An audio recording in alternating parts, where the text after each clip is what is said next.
Hello everyone, welcome to ATP Star, the super learning platform. I'm Suryabhan Singh Rajput and will be teaching you physics. Last class में बच्चों हमने पढ़ा था कि कैसे दो वेक्टर्स का सम किया जाता है. ठीक है बच्चों, तो आज उसी पे बेस्ड अपन कुछ प्रॉब्लम स्टार्ट है और उसके बाद अपन वेक्टर के डिस्कशन को आगे की तरफ लेके चलते हैं. Now the scene goes like, the first problem is, पहले प्रॉब्लम की अगर मैं बात करूं बच्चों तो क्या बोल रहा है पहला problem, two vectors having magnitude 6 and 8 units, find the magnitude of net vector if the angle between the vector is 60 degrees, 90 degrees and 120 degrees. Right now see, मतलब क्या है, मतलब कुछ कहना कुछ ऐसा जा रहा है ये कि भाई दो वेक्टर हैं. ठीक है, एक वेक्टर 6 यूनिट का है, एक वेक्टर 8 यूनिट का है, और पहला जो एंगल है इन दोनों के बीच में वो कितना दे रखा है बच्चों, that is 60 degrees, that is 60 degrees. तो what will be the resultant vector. तो ऑब्वियस ही बात है, पहले तो आपका दिमाग क्या कह रहा है कि सर जो रिजल्टेंट वेक्टर होगा वो कुछ 8 के पास होगा. 8 के पास होगा क्यों, क्योंकि क्या है बेटा, ठीक है, क्योंकि क्या है, क्योंकि 8 6 से ऑब्वियसली क्या है, बड़ा है. तो अगर ये दोनों को आप फोर्स मानते तो बॉडी का नेट फोर्स किधर लग रहा होता, 8 के पास लग रहा होता है. क्लियर हो गया बच्चों. Yes sir. चलिए पहले निकालने की कोशिश करते हैं कि वैल्यू कितनी होगी. ठीक है, चलिए नाउ हमको ये फाई एंगल भी पता करना है और इसका मैग्नीट्यूड भी पता करना है. तो इसके मैग्नीट्यूड को पता करने के लिए हमारे पास फॉर्मूला पता है कि c square should be is equals to a square plus b square plus 2ab cos of theta. ये अपने को फॉर्मूला पता है. और हमको एक और चीज़ पता है क्या, कि जो 10 फाई होगा वो क्या होता है, एक और चीज़ हमें पता है, 10 फाई जो होगा वो क्या होगा, वो होता है b cos थीटा, ध्यान सुनेगा, b sin theta upon a plus b cos theta, a plus b cos theta. ये दो फॉर्मूले हमको बहुत अच्छे से पता है बेटा, लास्ट क्लास में फॉर्मूला हमने डेराइव किए थे. नाउ सी, अगर ये दो फॉर्मूले हमको बहुत अच्छे से पता है तो हमको सबसे पहला केस क्या पता है कि भाई ये पहला एंगल क्या है, केस 1, कि एंगल कितना है बच्चों, एंगल है थीटा दे रखा है अपने को कितना, 60 डिग्रीज. थीटा कितना दे रखा है, 60 degrees. And the value of a is given as 6 units and the value of b is given as 8 units. Correct है क्या, correct sir.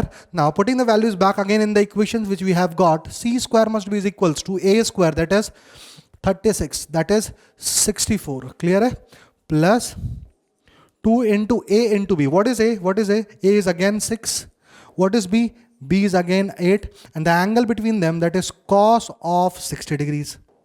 The angle between them, that is cos of 60 degrees for our first case, because the angle between these two vectors is given as 60 degrees. Now moving on, this will eventually provide you c square must be is equals to, what is 36 plus 64, that will be 100, that will be 100 plus, ठीक है, कितना हो जाएगा ये, 8 6 48, ठीक है, 48 दूनी 96.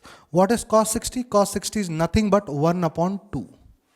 So c square must be is equals to 100 plus 48, that is 148. c should be is equals to under root of 148. Clear है क्या, देख सकते हैं मैंने क्या किया बेटा, ए स्क्वायर, ठीक है, plus b square plus 2ab cos theta का मैग्नीट्यूड लेने के लिए मैंने अंडर रूट ले लिया. तो अपने को पता चल चुका है कि that will be under root of 148. And what will be the 10 phi, 10 phi in our case will be b sin theta upon a plus b cos theta. Who is the playing a role of b, that is 8.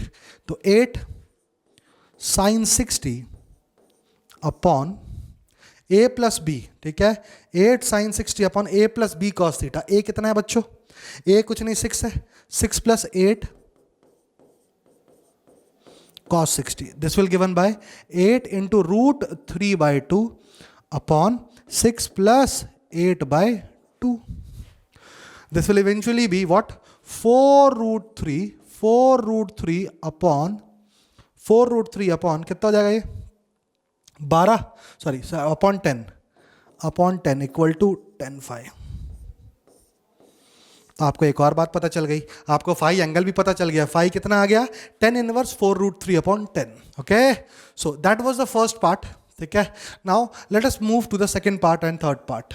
Okay, now if I talk about the second part, case 2, if I'll talk about what, case 2, it will turn out that c square will be nothing but 100 plus 2 times of 8 into what? 4? Sorry, into 6. ठीक है, 2ab, that is 2ab, 2 into 8 into 6, that is angle between. The next case is 90 degree. What is cos 90 degree? That will turn out to be 0. So C will turn out to be 10 units. What is under root of 100? That will be 10. Clear है? तो मतलब अगर ये 6 है, ये 8 है, तो resultant क्या होगा बच्चों? रिजल्टेंट होगा 10 यूनिट. ठीक है, और ये एंगल कितना होगा सर? ये हो जाएगा 10 phi is equals to 8/6. Clear है? कैसे निकाला आपने ये एंगल? आपने ऐसे ही निकाला ये एंगल. आपको पता है क्या कि जो 10 phi होगा वो क्या होगा? b sin 90 upon a plus b cos 90. ठीक है, तो इसका मैटर क्या हो गया? 0. इसका मैटर क्या हो गया? 1. 10 phi will turn out to be b by a. और हमको पता है 10 phi will be, what is b बच्चों? b is 8 and what is a बच्चों? It is 6. So 10 phi turns out to be 4/3. अरे क्या बोलती पब्लिक? सही है, सही है sir. Now moving on for case 3. Moving on for case 3. What does case 3 says? What does case 3 says? Let us try to find it out. Case 3 says that the angle between them is now 120 degrees. The angle between them is now 120 degrees. So how will you approach? It will be nothing but, ध्यान सुनिएगा, c square will turn out to be a square plus b square. What is b square? 64 plus 2ab cos 120 degree. Clear है? अब बात करते हैं cos 120 degree की. तो cos 120 degree कितना होगा? 90 प्लस 30 होगा. cos 120 डिग्री कितना होगा बच्चों? 90 प्लस 30 होगा. तो कैन आई राइट, ध्यान सुनिएगा, आपने ट्रिग्नोमेट्री में पढ़ा होगा बेटा 10th क्लास में. cos 90 प्लस 30 कौन सा क्वाड्रेंट हो गया? ये सेकेंड क्वाड्रेंट. सेकेंड क्वाड्रेंट में cos क्या होता है? नेगेटिव. और 90 क्या होता है बेटा? Change axis. cos किस में चेंज होता है? साइन में चेंज होता है. तो cos 120 की एक्चुअल जो वैल्यू आती है that turns out to be minus sine 30 which is nothing but -1/2. which is nothing but -1/2. Now moving on, if this is the scenario, putting value back again in the equation, I will eventually get 100 plus 2 into 6 into 8 into -1/2. देख इससे इसका matter क्या हो गया? Close. c square turns out to be 100 minus 8 6 48. ठीक है, देख लो ध्यान से भाई. माइनस कितना हो चुका है बच्चों? 48 हो चुका है. तो c square turns out to be, ठीक है, c square turns out to be 100 minus 48. So this will provide you c square is equals to 52, which c is equals to under root of 52. That will be the magnitude of the new resultant, that will be root 52. And try to similarly find out the value of angle phi. That is 10 phi is equals to b sin theta upon a plus b cos theta. चलिए बच्चों, आई hope आपको ये तीनों cases समझ में आए हो. आई hope आपको इसका यूज़ पता चला हो कि वेक्टर से नेट रिजल्टेंट कैसे निकाला जाता है. मैंने आपको एक और बार बताई कि ये ज़रूरी नहीं है कि आप इसी मेथड को यूज़ करो. आगे हम कंपोनेंट ऑफ वेक्टर्स के बारे में भी पढ़ेंगे, रेजोल्यूशन ऑफ वेक्टर्स के बारे में भी पढ़ेंगे. तो 2 से अधिक जब वेक्टर्स आते हैं और एक साथ किसी एक पॉइंट पर लगना स्टार्ट करते हैं, तो we usually prefer the vector addition. Clear है? By which method? By resolution method or resolution technique. Now moving on, let us move to the next problem. It says two vectors acting through a point are in the ratio 3:5. ठीक है? If the angle between them is 60 degree and the magnitude of the resultant is 35, find the magnitude of the vectors. It's very good problem. बोल रहा भाई कि भाई 2 vectors हैं. देखेंगे क्या बोलना चाह रहा है ये. It is saying कि there are 2 vectors. Let us suppose these are the vectors. ठीक है, क्लियर है? ये वेक्टर ए है मान लेता हूं, और ये क्या है बच्चों, वेक्टर बी है मैं मान लेता हूं, ठीक है? और ये बोल रखा है two vectors acting through a point R in the ratio 3:5। मतलब ये ऐसा बोलना चाह रहा है कि ए बाय बी का जो रेशियो है वो 3/5 है। ए बाय बी का रेशियो क्या है, 3/5 है। ये एंगल कुछ थीटा है और ये किसी पॉइंट पी पे मान लो एक्ट कर रहे हैं वो दोनों वेक्टर, ठीक है? कोई पॉइंट पी था, उस पे दोनों वेक्टर क्या कर रहे हैं बच्चों, एक्ट कर रहे हैं। मान लेते हैं वो वेक्टर एक दूसरे से एंगल कितना बना रहे हैं बच्चों, थीटा एंगल बना रहे हैं। If they are making angle theta, okay, now it is also given that their magnitudes are in the ratio 3:5, which I have already put here, that is a by b is 3/5. Then it is saying find the angle between them. If the angle between them is 60 degrees, theta is also given, theta is also given as 60 degrees, ठीक है? And the magnitude of the resultant is 35। एक और चीज हमें पता है क्या, इनका जो रिजल्टेंट है सी है, सी का मैग्नीट्यूड अपने को दे रखा है छोटे कितना, 35। मैग्नीट्यूड कितना दे रखा है अपने को, 35 दे रखा है। Find the magnitude of the vectors, ठीक है? अपने को ए और बी की वैल्यू निकालनी है। तो हमको एक चीज पता है क्या, कि जो सी स्क्वायर होता है वो होता है a square plus b square plus 2ab cos theta. ये बात तो हमें बहुत ही अच्छे से पता है। और हमको पता है c की वैल्यू 35 है, ध्यान सुनेगा, c की वैल्यू कितनी है बच्चों, 35 है। तो हमको पता है 35 गुणे 35 must be equals to a square plus b square. तो मैं एक काम करता हूं, मैं ए स्क्वायर की जगह क्या लिख देता हूं बेटा, 3b/5 लिख देता हूं। क्या लिख देता हूं, 3b/5 लिख देता हूं। तो यहां से एक पता चल जाएगा ना, ए की वैल्यू क्या बोल सकते हो आप, 3b/5। Now what I am doing, now I am putting 3b/5 whole square plus b square plus 2 into 3b/5 into b into cos of 60 degrees. I hope you are getting my point what I am trying to make बच्चों। बिल्कुल सही sir, कोई भी समस्या हमें नहीं है। तो 35 इंटू 35, ठीक है, कितना हो जाएगा ये हो जाएगा छोटे 1225। कितना हो जाएगा ये, 3 इंटू 4, हाँ 1225। ये कितना हो जाएगा, is equals to 9b square upon 25 plus this will turn out to be b square plus what is cos 60, it's again 1/2, so it will become, कितना हो जाएगा ये, 2 से 2 कैंसिल हो जाएगा, ये बन जाएगा 3b स्क्वायर अपॉन 5। कितना बन जाएगा बच्चों, it will become 3b square upon 5। It will become 3b square upon 5। आप एक बार देख लीजिए क्या हो चुका है, 35 का square 1225, 3b square by 25, 9b square upon 25 plus b square plus 2 into cos 60 कितना होता है 1/2। इससे मैटर क्लोज हो गया, 3b square upon 5। I hope you are getting my point. Now this will eventually provide you 1225 बराबर LCM कितना ले लेता हूं 25, ये हो जाएगा 9b स्क्वायर। करेक्ट है बच्चों, this is b square, sorry, 9b square plus b square times of 25, 9b square plus 25b square plus 5 3 जा 9b स्क्वायर। देख ले भाई ध्यान से, 9 नहीं 15b square, extremely sorry, that would be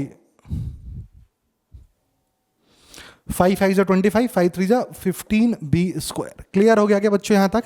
बिल्कुल सर, हमें यहाँ तक कोई भी दिक्कत नहीं है। This will eventually provide 1225 is equals to, कितना आ जाएगा, एलसीएम आ जाएगा आपके 25, और ऊपर कितना हो जाएगा बेटा 25 और 15, ठीक है, 25 और 10 35 5 40 40, सॉरी कितना हो जाएगा 49b स्क्वायर।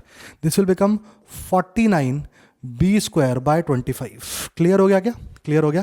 तो बेसिकली ये लिखा हुआ है, ध्यान सुनिएगा, b square is equals to, ध्यान सुनना, ये लिखा हुआ है 1225 ना, मतलब ये 35 into 35 into 5 into 5 upon 7 into 7। समझ में आया होगा आप लोगों को ये। तो यहाँ से मैं b की वैल्यू कितनी निकाल सकता हूँ, under root of 35 into 5 into 5 upon 7 into 7। अच्छा, यहाँ से एक बात मेरे को बहुत ही ज़्यादा स्पेसिफिक हो जाएगी कि जो b की वैल्यू आएगी वो आएगी 35 इंटू 5/7। करेक्ट है क्या? और 7 5 जा 35, तो b will turn out to be 25. If b is 25, and we know that the ratio of a is to b is 3/5, a is to b is 3/5, then a upon 25 must be is equals to 3/5. A must be is equals to 15. I hope you are getting my point what I am trying to make, ठीक है। तो ऐसे मैंने क्या किया बेटा, मैंने magnitude of vectors का पता लगाया अगर मुझे उनके रेशियोज और उन दोनों के बीच के एंगल पता थे। चलिए आगे की तरफ चलते हैं, एक और प्रॉब्लम देखते हैं। Next problem is very important. What does it say? If two forces act in opposite direction then their resultant is 10 newtons. दोनों अपोजिट डायरेक्शन में एक्ट कर रहे हैं, ठीक है, okay. And if they act mutually perpendicular, ठीक है, then the resultant is 50 newton. Find the magnitude of both the forces. दो फोर्सेस है बच्चों, देखो क्या है। पहला फोर्स है, ठीक है, अगर वो एक्चुअली अपोजिट डायरेक्शन में लग रहे हैं, मान लो एक कोई वेक्टर था ए और इस पॉइंट पे एग्जैक्टली पीछे एक और वेक्टर लग रहा है बी, तो रिजल्टेंट जो वेक्टर आ रहा है, ध्यान सुनेंगे, रिजल्टेंट वेक्टर आ रहा है vector a minus vector b is equals to, ठीक है, कोई वेक्टर सी आ रहा है, ठीक है, और इस सी जो वेक्टर है, ध्यान सुनना, इस सी वेक्टर का मैग्नीट्यूड कितना आ रहा है? 10 न्यूटन, ठीक है, और इन दोनों वेक्टर के बीच का एंगल, ध्यान सुनना, ठीक है, वेक्टर ए प्लस प्लस लिख लो, इसको प्लस लिख लो क्योंकि मैं एंगल मेंशन कर रहा हूं। इन दोनों के बीच का एंगल कितना है? 180 डिग्री, ठीक है। ए और बी दोनों का ऐड किया, लेकिन कितने डिग्री एंगल के साथ? 180 डिग्री एंगल के साथ। तो आपको अब पता चलेगा, ध्यान सुनिएगा, आपको पता चलेगा तो मैं क्या लिख सकता था? सबसे पहली लाइन का मतलब मैंने उठा के इसको भी लिखा है, ठीक है प्यारे बच्चों, सिर्फ और सिर्फ इस लाइन को उठा के रखा है मैंने। तो मुझे पता चल चुका है क्या कि जो सी होना चाहिए था sir, C square should be equal to a square plus b square plus 2ab cos 180 degree. अरे क्या बोलती पब्लिक, सही है कि नहीं? सही है, because sir if two forces act in opposite direction, opposite direction मतलब कितना एंगल बना रहा है बच्चों? 180 डिग्री का एंगल बन रहा है। तो can I write C square is equals to what it is? A square plus b square plus 2ab। तो सी स्क्वायर की वैल्यू कितनी है छोटे? 100 है। A square plus b square plus 2ab cos 180, ध्यान सुनेंगे क्या? कॉस 180 कितना होता है? -1। तो बेसिकली लिखा हुआ है, ध्यान सुनना, ये बेसिकली लिखा हुआ है 100 is equals to a minus b का whole square, that is 10 is equals to a minus b. देख लो ध्यान से आप लोग, 10 इज इक्वल्स टू क्या लिखा हुआ है बच्चों? ये a minus b, because a square plus b square minus 2ab is nothing but a minus b का होल स्क्वायर, स्क्वायर इधर गया, तो 10 is equals to a minus b. Moving on, if they act mutually perpendicular then their resultant is 50 newtons now. मतलब अभी भी vector A और vector B ही है बच्चों, अभी भी क्या है? वेक्टर ए और वेक्टर बी ही है बच्चों, पर अब इन दोनों के बीच में जो एंगल है वो 90 डिग्री है। अब इन दोनों के बीच में जो एंगल है वो 90 डिग्री है। क्लियर है? तो अब रिजल्टेंट क्या हो जाएगा? सर बिल्कुल घबराने का नहीं है सर, हमको तो फॉर्मूला पता है, c square equal to a square plus b square plus 2ab cos 90 कितना होता है प्यारे बच्चों? 0। कॉस 90 कितना होता है? 0। This will eventually give you c square. सी की वैल्यू कितनी दे रखी है मुझे बताओ? 50 तोला, 50 का स्क्वायर बराबर a square plus b square. Correct है क्या? तो हमको दो इक्वेशन पता चल चुकी है। क्या पता चल चुकी है? ध्यान से देखिएगा, a माइनस बी इज 10 और a square plus b square is 50 square. क्या पता चल चुका है? a square plus b square is equals to 50 square और a minus b is equals to 10। Clear हो गया क्या? कि अपने को a और b निकालने से मतलब है। तो a की वैल्यू मैं यहां से निकाल लेता हूं, क्या पता चल जाएगा? इसको ऐसा करिए, a की वैल्यू कितनी पता चल जाएगी? 10 प्लस बी, उठा के यहां डाल दीजिए, कितना हो जाएगा? 10 प्लस बी का whole square plus b is equal to 2500। ठीक है, कितना हो जाएगा? ये हो जाएगा 100 प्लस, ठीक है, this will become 100 plus this will become b square plus 2 into 10 into b 20b plus b square is equals to 2500। तो कितना हो जाएगा बच्चों? ये हो जाएगा 2b square plus 20b। Correct है बच्चों?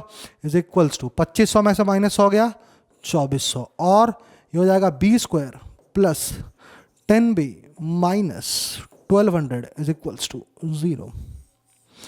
तो एक क्वाड्रेटिक इक्वेशन बन गई। क्या बन चुकी है? अभी एक क्वाड्रेटिक इक्वेशन बन चुकी है। देखो ध्यान से, कोई दिक्कत तो है नहीं किसी को? देख लो एक बार, बिल्कुल सही सर। ठीक है, तो इसको फैक्टराइज करना स्टार्ट करते हैं अपन।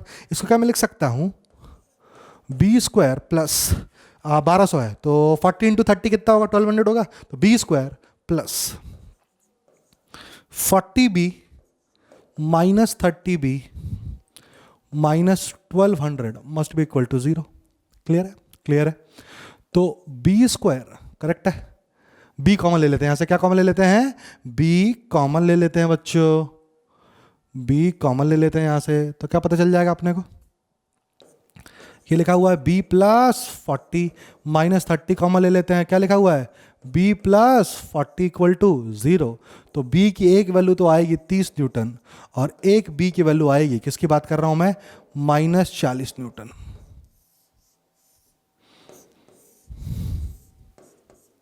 तो we will discard this because minus 40 newton force possible नहीं है।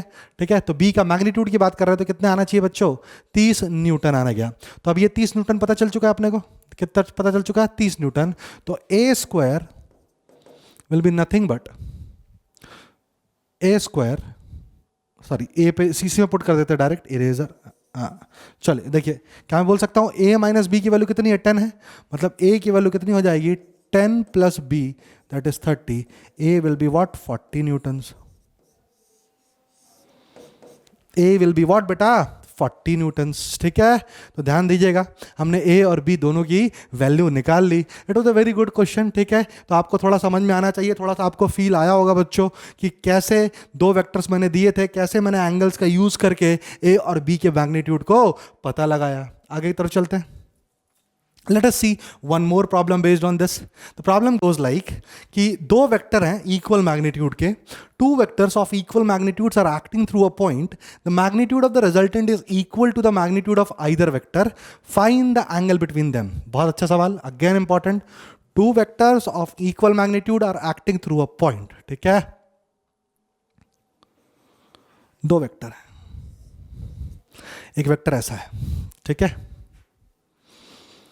ठीक है, द मैग्नीट्यूड ऑफ रिजल्टेंट, ठीक है, और दो वेक्टर है ऑफ इक्वल में एक्टिंग थ्रू पॉइंट, एक वेक्टर ऐसा है, ठीक है, ये कोई पॉइंट P है, ठीक है। The magnitude of the resultant is equal to the magnitude of either vector. इसका जो रिजल्टेंट है, ठीक है, इसका जो रिजल्टेंट है इन तीनों के मैग्नीट्यूड के बराबर, इन दोनों के इंडिविजुअल मैग्नीट्यूड के बराबर है। मतलब ध्यान सुनना, इसको मैं बोल देता हूँ वेक्टर A, इसको मैं बोल देता हूँ वेक्टर B, इसको मैं बोल देता हूँ वेक्टर C, और इन दोनों के बीच का एंगल क्या है बच्चों, थीटा। और हमको पता है प्रश्न के अनुसार क्या, कि हमको पता है कि जो C है वो A और B के बराबर है। मैग्नीट्यूड की बात कर रहा हूँ मैंने आपको बोला है ऐसा लिखूं चाहे ऐसा लिखूं, दोनों एक ही चीज़ है, ठीक है ना, इसमें घबराइएगा मत आप। ठीक है, मतलब मैंने बोला C is equal to B, तो सर ने बोला है कि जो C वेक्टर है उसका जो मैग्नीट्यूड है वो A और B वेक्टर के क्या है बच्चों, बराबर है। तो हमको एक और चीज़ पता है प्यारे बच्चों कि C square is equals to होता है A square plus B square plus 2AB cos theta. C square will become, what is A square and what is B square? It is again as they are equal, that is C square plus C square plus 2C square cos theta. I hope आप you getting my point. बिल्कुल सही जनाब, कोई भी हमें दिक्कत दुविधा परेशानी नहीं है। तो बेसिकली क्या लिखा हुआ है, ये लिखा हुआ है C square is equals to 1 2, ठीक है, 2C square plus C square 2C square plus 2C square cos theta. C square से C स्क्वायर का मैटर क्या हो गया, क्लोज हो गया। ये लिखा है 1 इज इक्वल्स टू, ठीक है, 2 प्लस 2 कॉस थीटा, करेक्ट है। तो लिखा हुआ है 1 minus 2 equal to 2 cos theta, मतलब लिखा हुआ है 2 कॉस थीटा इक्वल टू -1। क्या लिखा हुआ है, 2 cos थीटा इक्वल टू -1। आगे तरफ चलते हैं, मतलब cos थीटा इक्वल टू लिखा हुआ है -1/2। हमको पता है cos कहाँ पे, ध्यान सुनिएगा, cos कहाँ पे नेगेटिव वैल्यू देता है, सेकंड क्वाड्रेंट में देता है और थर्ड क्वाड्रेंट में देता है। क्लियर है। सेकंड क्वाड्रेंट की अगर मैं बात करूं, ध्यान सुनिएगा, सेकंड क्वाड्रेंट की अगर मैं बात करूं तो देखेंगे थीटा जो होना चाहिए, मैं क्या बोल सकता हूं, let theta is equals to 90 plus 5। Second quadrant में मुझे पता है कॉस नेगेटिव वैल्यू देता है, तो सेकेंड क्वाड्रेंट क्या होगा, 90 प्लस 5। तो मैंने पुट कर दिया cos of 90 plus five must be equal to -1/2। और हमको पता है कॉस ऑफ 90 प्लस फाइव कितना होता है, -sin5। क्या होता है बच्चों, -sin5। Matter matter close. तो यहाँ से फाइव की वैल्यू कितनी आएगी प्यारे बच्चों, ध्यान सुनेंगे, फाइव की वैल्यू कितनी आएगी प्यारे बच्चों, that will be 30 degrees, that will be 30 degrees. अरे समझ में आया चीते, 30 degrees. If this is 30 degrees then what should be the angle theta, theta must be equals to 90 plus 30, 120 degree is the answer to the problem.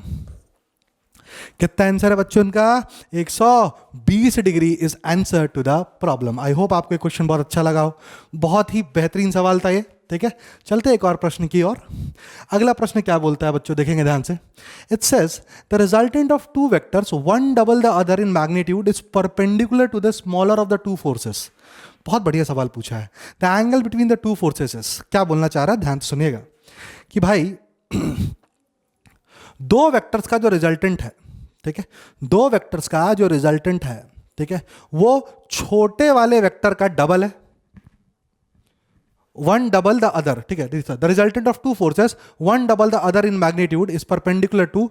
ठीक है, मतलब जो दो वेक्टर्स हैं, ठीक है, उन दोनों का जो मैग्नीट्यूड है उनका रेशियो कितना है, 1/2 है, मतलब एक दूसरे से क्या है, डबल है। और जो रिजल्टेंट है वो छोटे वाले मैग्नीट्यूड के परपेंडिकुलर है। तो आपसे प्रश्न पूछा गया है कि ये जो दोनों फोर्सेस हैं और ये दोनों जो वेक्टर्स हैं उन दोनों के बीच का एंगल कितना होगा।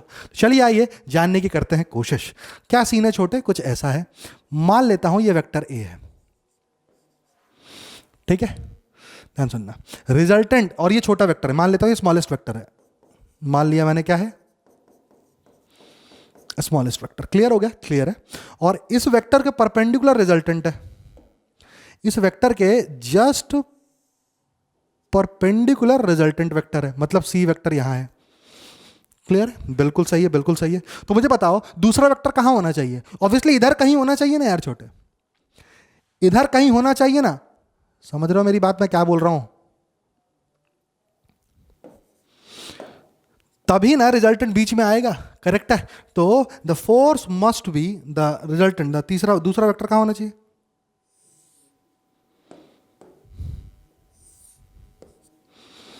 ये हो जाएगा वेक्टर बी, करेक्ट है।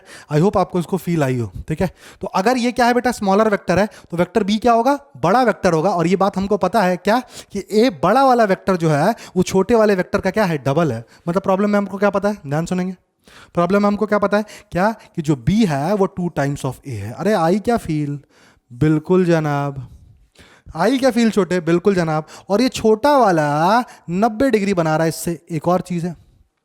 तो मुझे बता 10 फाइव, अपने को पता फाइव की वैल्यू पता चल गई, 90 डिग्री है, ये थीटा, दिस इज थीटा, ये पता चल गया है। मतलब रिजल्टेंट छोटे वाले से 90 डिग्री पता है, तो अपने को पता चल गया कि फाइव की जो वैल्यू है बच्चों वो कितनी है, 90 डिग्री है। तो ध्यान सुनना छोटे। तो 1090 must be is equals to 1090 must be is equals to दूसरा वाला b sin theta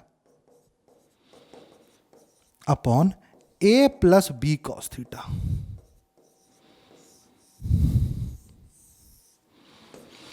tan 90 actually होता क्या है, 1/0 होता है। क्या होता है 1090, 1/0 होता है। तो अगर 1090 1/0 होता है, ध्यान सुनना बच्चों, ठीक है, तो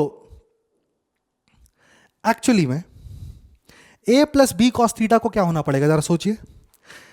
1090 क्या होता है, इनफाइनाइट होता है, 1/0 इज इनफाइनाइट। मतलब इसको बेसिकली ध्यान सुनना, इसको बेसिकली 0 होना पड़ेगा, तभी ये पूरा का पूरा टर्म इनफाइनाइट को ट्रेंड करेगा, ठीक है। तो क्या होना चाहिए, 1090 0 है, तो a plus b cos theta must be is equals to what, 0।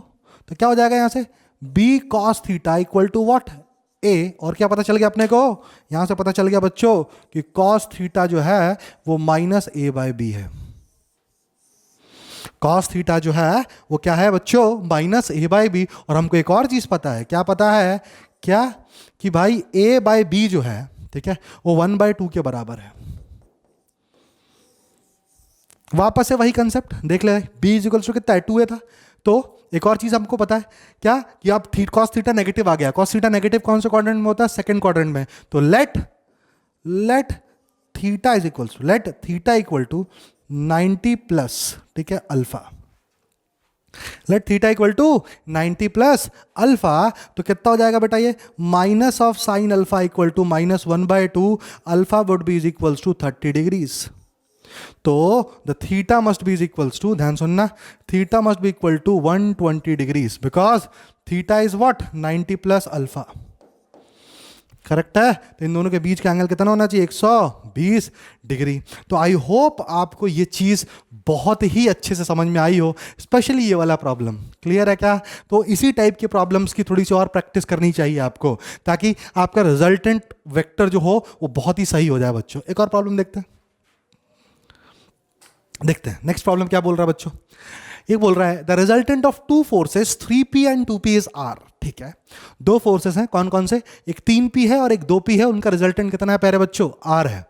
Clear है? If the first force is doubled then the resultant is also doubled, then the angle between the two forces is. अगर पहले force को हमने क्या कर दिया बच्चों, double कर दिया, तो रिजल्टेंट भी डबल हो गया। तो आप मुझे बताइए कि एंगल कितना होगा। चलिए आइए ज्ञात करने की कोशिश करते हैं कि दो फोर्सेस हैं, the resultant of two forces 3p and 2p is r. Okay, no problem, absolutely, 3p and 2p, this is what, 2p। इन दोनों का रिजल्टेंट कितना है, इन दोनों का रिजल्टेंट है छोटे r। करेक्ट है, करेक्ट है, कोई दिक्कत नहीं है। If the first force is doubled, ये पुराना सिनेरियो है, पहले फोर्स को अगर डबल कर दिया जाए, मतलब इस फोर्स को क्या कर दो आप, 6p कर दो। ठीक है, ठीक है, and the result, then the resultant is also double, मतलब पहला वाला फोर्स ऐसे ही रखा है, पहला वाला फोर्स ऐसे ही रखा है, पर रिजल्टेंट कितना हो चुका है, डबल हो चुका है। अरे क्या बोलती पब्लिक, समझ में आया क्या? ठीक है, तो आपसे पूछा गया है कि ये एंगल ज्ञात किया है। आपसे क्या पूछा गया है कि आप बताइए भाई कि एंगल कितना होगा। चलिए आइए इनके सवाल का जवाब हम दे देते हैं। तो पहले वाले सिनेरियो में, किसमें बेटा, पहले वाले सिनेरियो में क्या लिखता मैं लिखता r square is equals to 3p का स्क्वायर प्लस 2p का square, that is 9p square plus 4p square plus 2 into 3p into 2p into cos of theta. हाँ या ना बोलो बच्चों। 3p का स्क्वायर कितना हो जाएगा, 9p स्क्वायर, 2p का स्क्वायर कितना हो जाएगा, 4p स्क्वायर, और 2ab कॉस थीटा। ठीक है, फॉर्मूला तो आपको बहुत अच्छे से पता ही है। तो ये हो जाएगा r square plus r square is equals to कितना हो जाएगा बच्चों, ये r square is equals to 9×4 13p square. Correct है क्या? प्लस कितना हो जाएगा मुझे बताओ, ये 3 दूनी 6 दूनी 12, 12p square cos of theta. देखते जाना भाई ध्यान से, है ना। और कितना हो गया, ये पहली इक्वेशन बन गई। ये क्या बन गई अपनी पहली इक्वेशन। क्लियर है क्या? गलती नहीं करना है। दूसरी इक्वेशन देखते हैं अपन हम। दूसरी इक्वेशन क्या बोल रहा है बच्चों कि रिजल्टेंट डबल हो चुका है। ठीक है, तो मतलब अब क्या हो जाएगा, 2r का whole square that is 4r square. Clear है? क्लियर है। Must be is equals to what, a square मतलब 36p square plus b square मतलब 4p square plus 2 into 6p into 2p। Correct है क्या? 2 into 6p into 2p into the cos of angle between them. अरे हाँ या ना बोलो। बिल्कुल सही सर, कोई भी लोड नहीं है। तो 4r square is equals to 36 और 4 कितना हो गया बच्चों, 40p स्क्वायर प्लस, क्लियर हो गया क्या, 2 दूनी 4 छके 24p square cos of theta. Clear हो गया क्या? बिल्कुल सही सर। तो एक काम करते हैं, आर स्क्वायर की वैल्यू उठा के यहाँ डाल देते हैं। आर स्क्वायर की वैल्यू उठा के क्या कर देते हैं, यहाँ डाल देते हैं। तो क्या मिलेगा जरा देखते हैं। 4 times of what is r square, 13p square plus 12p square cos theta.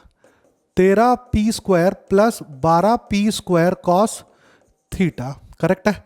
Must be is equals to, ये कहानी क्या थी बाद वाली, 40p square plus 24p square cos theta. बाद वाली कहानी क्या थी, 40p square plus 24p square cos theta. I hope आपको समझ में आया हो बच्चों। तो यहाँ से p स्क्वायर कॉमन ले लेता हूँ तो कितना मिलेगा, ये p स्क्वायर कॉमन ले लेता हूँ तो ये मिलेगा, ठीक है, कितना हो जाएगा ये 12, 13 चौके 52, 52। क्लियर है। प्लस कितना हो जाएगा 48 cos theta must be is equals to, यहाँ से भी क्या कहने मैंने पी स्क्वायर कॉमन ले लिया बच्चों, तो ये कितना बन जाएगा 40 plus 24 cos theta. I hope you are getting my point. P square से पी स्क्वायर का मैटर क्या हो चुका है, क्लोज हो चुका है, और आपको पता चल चुका है क्या कि 52 माइनस 40 बराबर 24 cos theta minus 48 cos theta होना चाहिए। क्लियर है क्या? देख लो भाई ध्यान से, ठीक है, क्योंकि कितना आया था बेटा 13 4 जा 52 और 12 चौक 48, तो 52 में से ये इधर आ जाएगा 40 और 24 में से चला जाएगा 48, तो कितना हो जाएगा बेटा ये बताओ। This will become 12 is equals to, this will become minus of what 24 cos theta, तो cos theta turn out to be -1/2। Again cos theta कैसी है, एक नेगेटिव टर्म है, तो ध्यान से देंगे कॉस थीटा कैसा टर्म है, एक नेगेटिव टर्म है, तो मैं क्या बोल सकता हूं, let theta is equals to 90 plus phi such that minus of sin phi equal to -1/2, matter close, and phi turns out to be 30 degree और थीटा कितना आ जाएगा 120 डिग्री।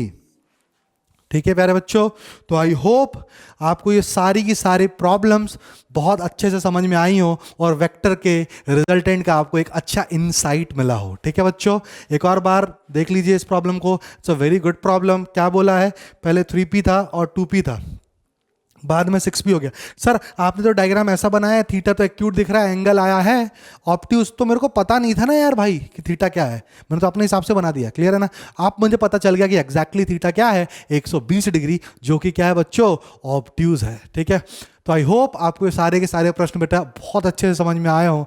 अगली क्लास में हम देखेंगे रेजोल्यूशन ऑफ वेक्टर के बारे में। क्लियर है? तो आपकी डीपी में इससे जो रिलेटेड है ना वो प्रॉब्लम आप कर लीजिए, जो सिर्फ दो फोर्सेस से रिलेटेड है, रिजल्टेंट और मैग्नीट्यूड से रिलेटेड है। ठीक है, so that's it for today class. Thank you for patient listening.